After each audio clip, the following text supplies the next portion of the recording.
आगाज में आपको अहम खबर देंगे। बलूचिस्तान के जिला खलात में सिक्योरिटी फोर्सेस का दहशत गर्दों की मौजूदगी की इत्तला पर ऑपरेशन कार्रवाई 6 और 7 सितंबर की रात को की गई। फायरिंग के तबादले में 2 दहशतगर्द हलाक कर दिए गए, ये बताना है ISPR का। सिक्योरिटी फोर्सेस ने दहशतगर्दों को मौसर अंदाज में घेरा। मारे गए दहशतगर्दों से असलहा और गोला बारूद बरामद। हलाक दहशतगर्द इलाके में सिक्योरिटी फोर्सेस और मासूम शहरियों पर हमलों में मुलव्विस थे। मुमकिना दीगर दहशतगर्दों के खात्मे के लिए सैनिटाइजेशन ऑपरेशन जारी है। ISPR ने बताया कि सिक्योरिटी फोर्सेस बलूचिस्तान के अमन और इस्तेहकाम को सबूताज करने की कोशिशें कर रही थी, जिन्हें नाकाम बनाने के लिए वो पुरअज़्म हैं। और नाज़रीन, साबिक वज़ीर ख़ारिजा शाह महमूद कुरैशी की कमरा अदालत में सहाफ़ियों से गैर रस्मी गुफ्तगू। परवेज़ इलाही को PTI का सदर बनाया गया मगर वो खामोश है। सहाफ़ी का शाह महमूद कुरैशी से सवाल। अडियाला में परवेज़ इलाही और मैं इकट्ठे थे, उनकी तबीयत वाकई ख़राब थी। शाह महमूद कुरैशी की जानिब से जवाब दिया गया, चौधरी परवेज़ इलाही ने अगर PTI को छोड़ना होता तो वो कब के छोड़ चुके होते। चौधरी परवेज़ इलाही बानी PTI के साथ खड़े रहे और मुसीबतें भी बर्दाश्त की हैं। परवेज़ इलाही को गुज़श्ता साल मनी लॉन्ड्रिंग और तरक्याती कामों के ठेकों में करप्शन पर गिरफ्तार करके अटक जेल मुंतकिल किया गया था। चौधरी परवेज़ इलाही को रवा साल मई में कोट लखपत जेल से रिहा किया गया। रिहाई के बाद चौधरी परवेज़ इलाही अमली सियासत में दिखाई नहीं दिए। तहरीक इंसाफ का इस्लामाबाद संगजानी में कल जलसा, तैयारियां उरूज पर पहुंच गई। मरकजी स्टेज के लिए कंटेनर्स पहुंचा दिए गए। Chairman PTI barrister Gohar, opposition leader Umar Ayub, Amir Dogar और दीगर रहनुमाओं का जलसागाह का दौरा, इंतजामात का जायजा लिया। भंगड़े डालने और नारे लगाने वाले कारकुनों की कसीर तादाद भी जलसागाह में मौजूद है। इंतजामिया की कल दिन 12 बजे तक तैयारियां मुकम्मल करने की डेडलाइन है। चेयरमैन PTI बैरिस्टर गौहर कहते हैं, कल संगजानी के मकाम पर इस्लामाबाद का सबसे बड़ा जलसा मुनक्किद होगा। जलसा पुरअमन होगा, यहाँ लॉन्ग मार्च नहीं होगा। जलसा अदलिया की आज़ादी के लिए होगा। तमाम इत्तेहादी जलसे में मौजूद होंगे। ये जलसा पुरअमन होगा, ये सिर्फ जलसा होगा। यहाँ से कोई लॉन्ग मार्च नहीं होगा, यहाँ धरना नहीं होगा। इंशाअल्लाह ताला इस महंगाई के खिलाफ, इस लाकानूनियत के खिलाफ, ये नाइंसाफियों के खिलाफ, जुबरी गुमशुदगियों के खिलाफ इंशाअल्लाह ताला हकीकी आज़ादी के लिए कल पहला कतरा इस जलसे से शुरू होगा इंशाअल्लाह ताला।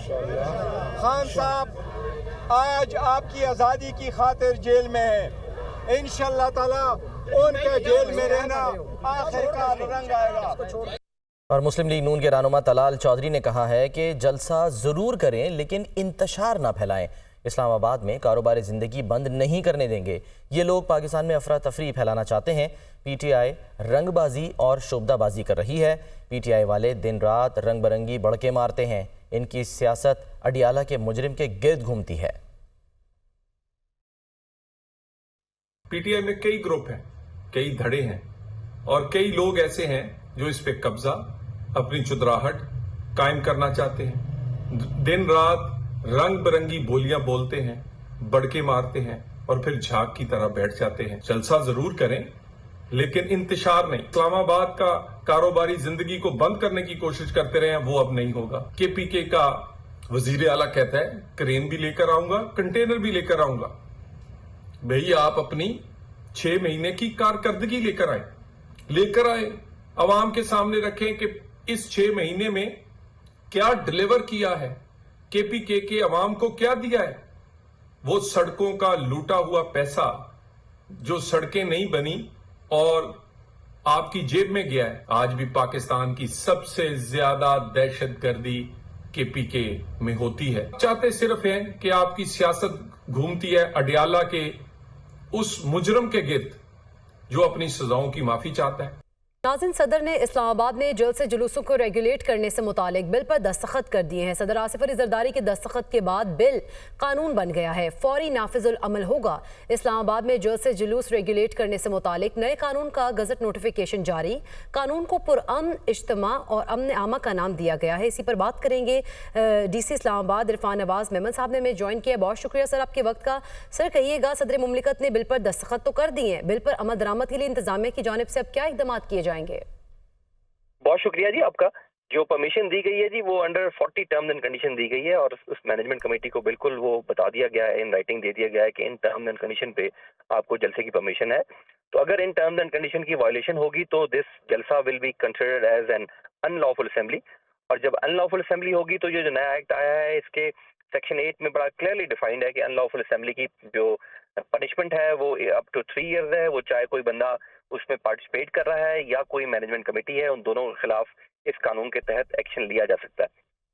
अच्छा, लेकिन इरफान साहब, एक और बात ये कि इंतजामिया की जानिब से पीटीआई के कल के जलसे के हवाले से, इंतजामात के हवाले से हम आपसे पूछेंगे, और दूसरा ये कि जो बिल है उस पर दस्तखत होने के बाद जलसे का एनओसी मंसूख किया जा सकता है?